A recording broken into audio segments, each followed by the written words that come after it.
The real secret of the pyramids is how many failures came before the ones that survived, and this video shows how trial and error built monuments that time couldn't erase. Long before Egypt became famous for giant triangles stabbing the sky, people were already experimenting with how to bury important people in ways that clearly said, this person mattered.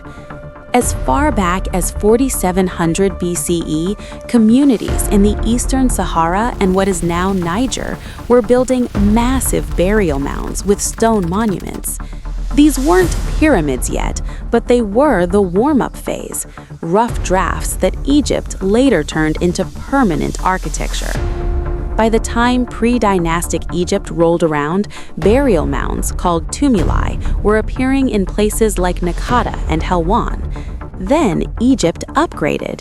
Instead of simple mounds, wealthy Egyptians in the early dynastic period were buried in mastabas, flat-roofed, bench-shaped tombs built from brick, designed for stability rather than spectacle. At Saqqara, one mastaba quietly broke the rules.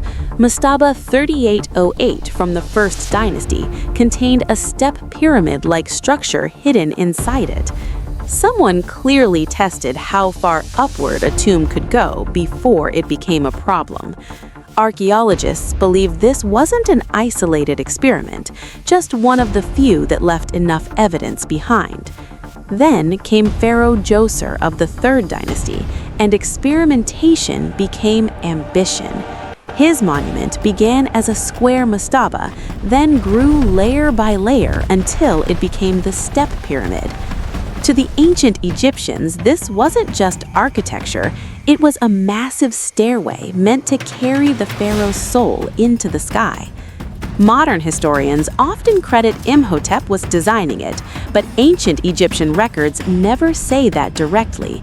No titles, no claims, just the structure itself doing all the talking. After Djoser, Egypt pushed the idea further. The Fourth Dynasty smoothed the steps and created true pyramids at Midim, Dashur, and Giza. These were larger, more precise, and far more stable. But even this phase didn't last. By the end of the Fourth Dynasty, pyramid building slowed. Later pyramids became smaller, less refined, and eventually stopped altogether.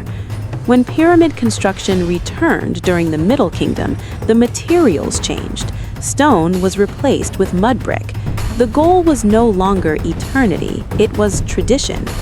Long after Egypt had moved on, the idea resurfaced in what is now Sudan. Under the Kingdom of Kush, especially during the Meroitic period, pyramid building experienced a revival.